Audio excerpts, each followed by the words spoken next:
there, it is winter now, and where I live, storms have been raging for the past few days, and outside it's been so stern and so cold and quite unforgiving. But when I shot this footage, it was at the beginning of the season, and the landscapes had just been covered in white, and everything was so gentle and so calm and just magical.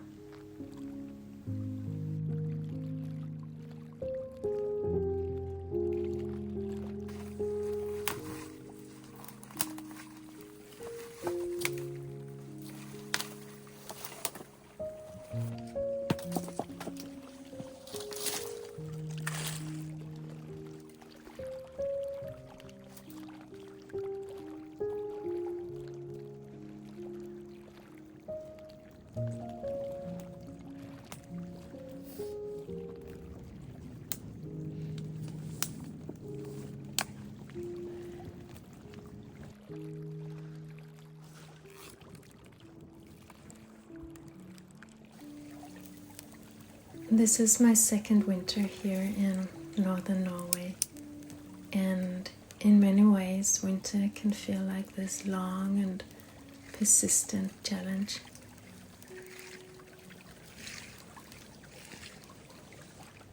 There's the cold and there's the darkness, and tied to that I feel like there's so much that I have to learn, and there are so many new skills that I need to acquire. And I embrace the fact that I am a beginner. It's okay. It means that I can only get better, not worse. And I am keen to learn. But I also find it important that I do learn. Because it's like a ticket.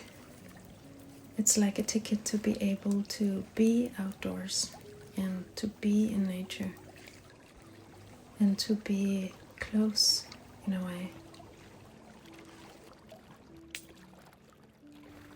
It feels like there is a door that I must open to be able to understand winter in a way that I haven't done before. And while that's exciting, it is also stretching.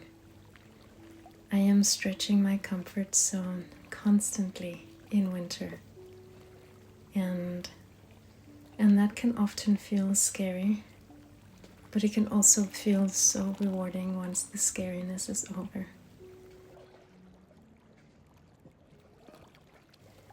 And I guess there's a fine act and a fine balance between the two, but this winter I can at least build on and stretch into my experiences from last year.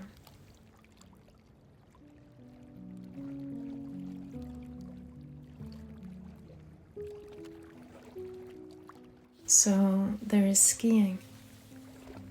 I got 2 pairs of skis last year, cross-country skis and what is known as fjellskis, which I guess translates into mountain skis.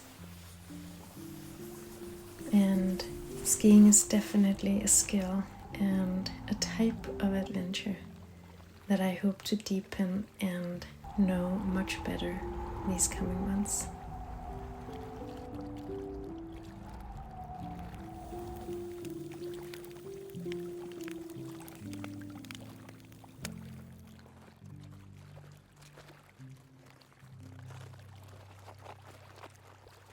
And then there is skating, and it's definitely pushing my fear of anything icy and slippery and where I can fall, the fear of falling, right?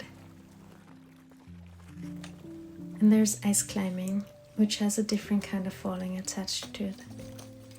And there's sleeping in a tent in sub-zero degrees, which I once thought was mad, and I think I still do.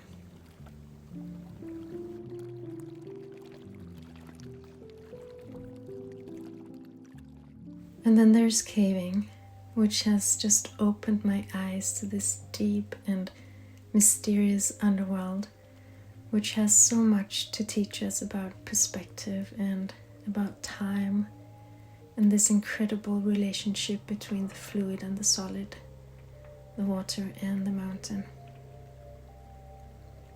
And there is so much beauty down there, and it's like a playground for curiosity. But there is also fear.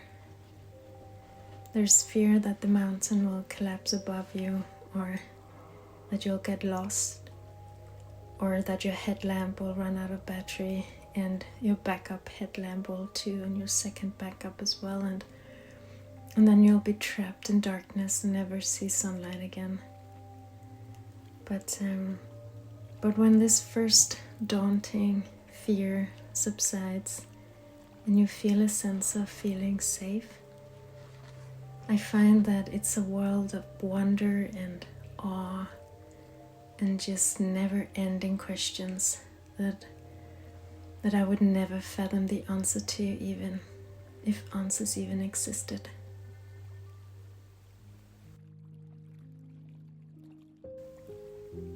And then there's just the simple doing of making a fire, if it's with a friend or if it's on your own. So I look forward to this winter. We'll see what happens. I dipped my toes into it last year, and I'll dip a few more toes this winter, perhaps even a whole foot. And I was thinking of doing some filming along the way, so let me know what you think about that, and then I hope that we shall meet again. Bye.